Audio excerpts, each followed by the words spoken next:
බදුල්ල ශික්ෂණ රෝහලේ සේවය කරන දක්ෂ නිර්වින්දන වෛද්‍යවරයෙක් වන ප්‍රභාත් දයාරත්න මහතාගේ අතුරුදහන් වීම සම්බන්ධයෙන් පසුගිය දින කිහිපය උඩදී මුළු ලංකාවෙම දැඩි ආందోලනාත්මක සිදුවීමක් ලෙස හඳුන්වන්න පුළුවන්. ඉතින් මිට ටික දිනකට ඉහතදී ඔහුගේ දේහය වන වදුලක තිබී හමු වූ පුවතත් දැන් ලංකාව පුරා ලැබුගින්නම් මෙන් පැතිර ගොස් අවසන්. කෙසේ නමුත් ඔහුගේ මරණයට හේතුව මේ වෙනකන් සඳහන් කර නැහැ.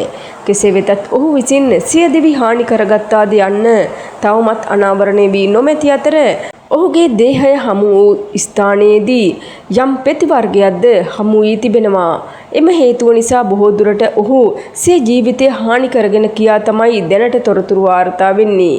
කෙසේ නමුත් බදුල්ල ශික්ෂණ රෝහලේ සේවය කරන වෛද්‍යවරයෙක් වන පාලිත රාජපක්ෂ මහතා ඔහු ගැන සඳහන් කර තිබුණේ මෙවන් අදහසක්.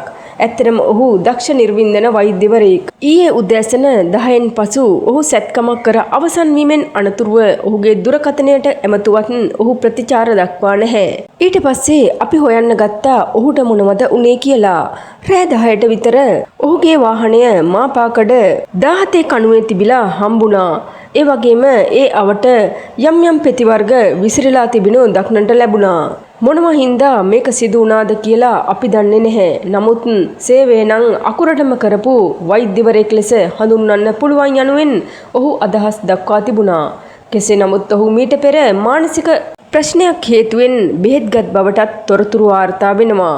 ඒ වගේම ඔහු යම් රෝගවලින් පීඩා විඳි කෙනෙක් බවටත් තොරතුරු වාර්තා වී තිබෙනවා.